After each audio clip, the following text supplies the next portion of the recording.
యెహోవా ఎవరు? ఈ రోజుల్లో చాలా మంది అడుగుతున్నారు.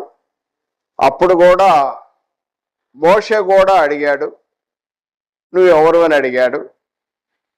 ఫరో కూడా అన్నాడు, యెహోవా ఎవడు అన్నాడు.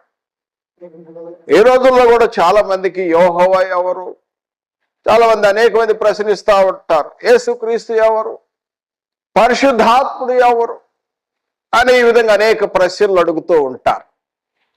అయితే ఈరోజు కొద్ది మాటలు నేను యెహోవాను అన్నాడు. యెహోవా ఎవరు అనే విషయానికి వచ్చినట్లయితే నిర్గమకాండము 3వ అధ్యాయము 13 నుండి 15 వచనములు. మోషే చిత్తగించము, నేను ఇజ్రాయెల్ యొద్దకు వెళ్ళి వారిని చూచి మీ పితరుల దేవుడని మీ యొద్దకు నన్ను పంపిన వారితో చెప్పగా వారు ఆయన పేరేమని అడిగిన ఎడల వారితో నేనేమి చెప్పవల్లని దేవుణ్ణి అడిగాను. అందుకు దేవుడు, నేను ఉన్నవాడను అనువాడనై ఉన్నానని మోషేతో చెప్పాను. యెహోవా ఎవరు? మోషేతో దేవుడైన యెహోవా ఏం చెప్పాడంటే, నేను ఉన్నవాడను అనువాడను, ఐయామ్ హూ ఐయామ్ అని, నేను ఉన్నవాడను అనువాడను అని చెప్పాడు. తర్వాత చదివితే యెహోవా ఎవరనే విషయానికి వచ్చినట్టయితే మరలా నిర్గమకాండములోనే 6వ అధ్యాయంలో 2-3 వచనాల్లో చూసినట్టయితే, మరి దేవుడు మోషేతో ఇట్లా, నేనే యెహోవాను, నేను సర్వశక్తి గల దేవుడను, పేరునకు అబ్రహాం ఇసాకు యాకోబుకు ప్రత్యక్షమైతిని, కానీ యెహోవాను నామమును నేను వారికి తెలియపరచవలేదు అన్నాడు. ఇక్కడ చూసినట్టయితే యెహోవా ఎవరంటే సర్వశక్తి గల దేవుడు, ఆల్ మైటీ గాడ్. ముందే యెహోవా అంటే ఎవరు? ఐయామ్ హూ ఐయామ్ అన్నాడు, నేను ఉన్నవాడను అనువాడను అన్నాడు. తర్వాత ఇక్కడ మోషేతో చెప్పుచున్న మాట ఏంటంటే, నేను సర్వశక్తి గల దేవుడును, ఆల్ మైటీ గాడ్.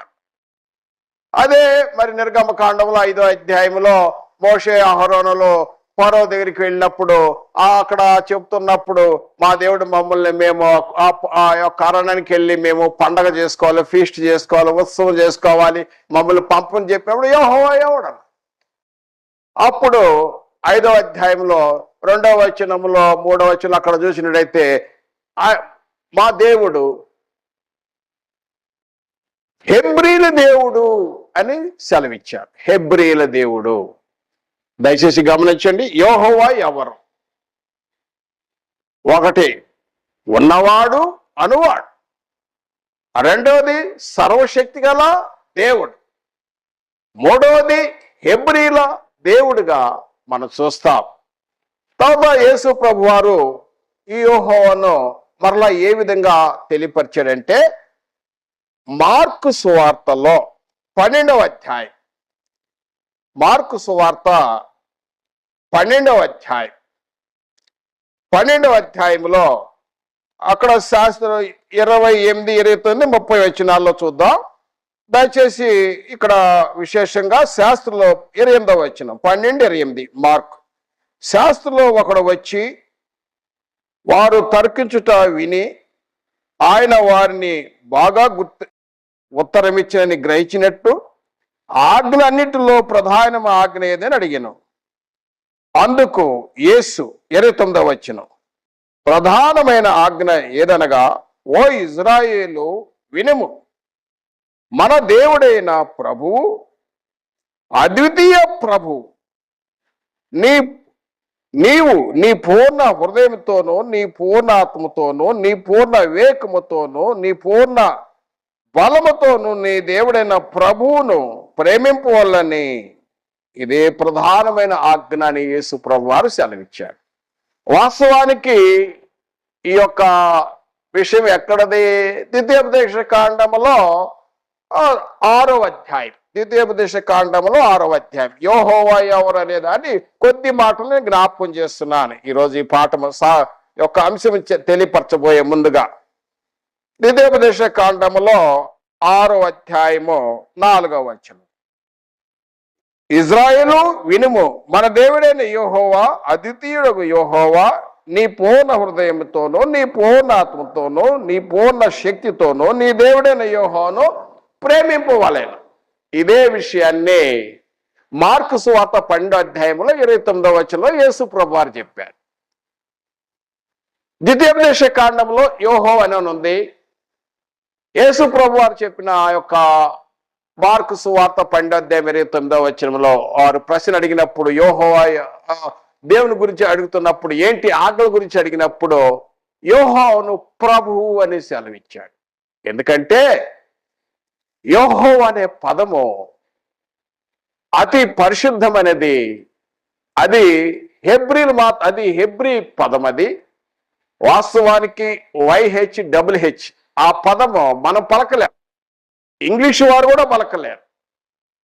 తెలుగు వారు మనం యెహోవాని మనం హచ్చులతో కలిపి ఓవల్స్తో కలిపి యెహోవాని మనం మాట్లాడుతున్నాం. ఇంగ్లీష్ వాళ్ళు మాట్లాడుతూ వాళ్ళు జెహోవా అంటారు, యెహోవాని పలకలేరు. వాస్తవానికి YHWH ఆ పదము మనం పలకలేం. ఈ క్రొత్త నిబంధనలో మనం చూసినట్లయితే యెహోవా అనే పదము ప్రభువుగా యేసు ప్రభు తెలియజేస్తూ మనకు దేవుడు ఒక్కడే అని తెలియపరిచి ఉన్నాడు. నీ దేవుడైన యెహోవా అద్వితీయ దేవుడు అని ద్వితీయోపదేశ కాండంలో చెప్తే, ఇక్కడ ప్రభు అని చెలవిస్తూ అద్వితీయుడు అంటే ద్వితీయుడు లేడు, ఇంకొక దేవుడు లేడు, ఒకే ఒక దేవుడు. క్రైస్తవులకు ఉంది ఒక దేవుడే, ఇజ్రాయెల్ ప్రజలకు ఉంది ఒక దేవుడే. ఆ దేవుడే యెహోవాయే ఇక్కడ యేసు ప్రభు వారు ప్రభువుగా మనకు తెలియపరిచినాడు. యెహోవా